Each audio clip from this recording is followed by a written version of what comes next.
Hyderabad old సిటీలోని జియాగూడలో భారీ అగ్ని ప్రమాదం జరిగింది. వెంకటేశ్వర కాలనీలో ఉన్న సోఫా కుర్చీల గౌడాన్లో అర్ధరాత్రి 12 గంటల టైంలో మంటలు చెలరేగాయి. ఈ ఘటనలో 8 మందికి తీవ్ర గాయాలయ్యాయి. తీవ్ర గాయాలతో ఉస్మానియా హాస్పిటల్లో చికిత్స పొందుతూ మృతి చెందారు ఒక చిన్నారి. ఒక వ్యక్తి రెండో ఫ్లోర్ నుంచి దూకడంతో కాలు విరిగింది.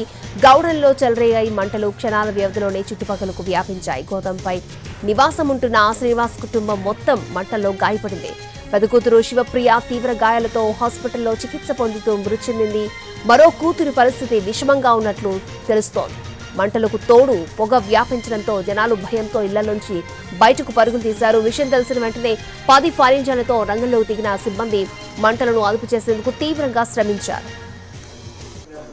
గ్రౌండ్ ఫ్లోర్, ఫస్ట్ ఫ్లోర్ లో పరుపులు, సోఫాలు, కుర్చీలు తయారు చేసే మెటీరియల్ ఉండడంతో దట్టంగా పొగ అలుముకుంది. మంటలు అదుపులోకి తీసుకొచ్చిన పొగ అదుపులోకి రాకపోవడంతో స్థానికులు ఉక్కిరిబిక్కిరవుతున్నారు. కెమికల్ ఫోమ్ తో మంటలను అదుపులోకి తెచ్చేందుకు ప్రయత్నం చేస్తున్నారు ఫైర్ సిబ్బంది. ఘటనా స్థలంలో 5 ఫైర్ ఇంజన్లతో పొగను అదుపులోకి తీసుకొచ్చే ప్రయత్నం చేస్తున్నారు.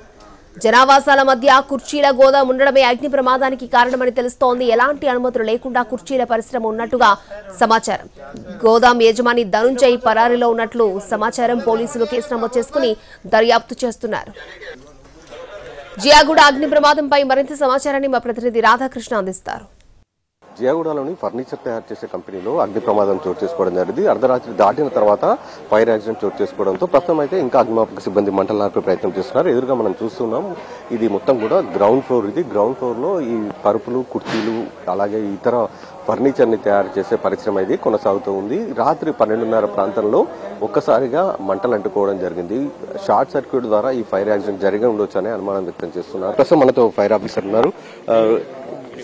ఎన్నిటికి మనకు సమాచారం వచ్చింది? ఇప్పటికి ఇంకా అదుపులోకి రాలేదు. ఏ టైం పట్టే అవకాశం? నైట్ 1:20 ఆ ప్రాంతంలో వచ్చింది. మా వాళ్ళు వెంటనే టర్న్ అవుట్ అయ్యారు.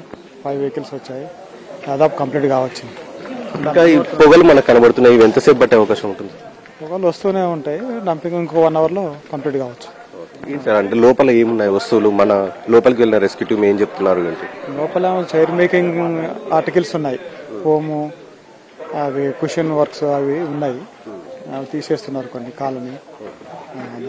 ఎవరికైనా ఏమైనా అయిందా సార్? మన టీం పైకి వెళ్లి దాదాపు 3 కుటుంబాలను కిందికి రెస్క్యూ చేసి తీసుకొచ్చారని చెప్తున్నారు. వాళ్ళకి ఎలా ఉంది? ఏమైనా తెలిసింది? ఒక 6 మెంబర్స్ హాస్పిటల్ తీసుకెళ్లారు. వాళ్ళ పరిస్థితి తెలియదు. మేము ఈ వర్క్ లో ఉన్నాము. మొత్తం ఎంతమంది సార్? మన టీం ఎంతమంది ఇక్కడ రెస్క్యూ ఆపరేషన్ లో పాల్గొన్నారు? ఏంటి?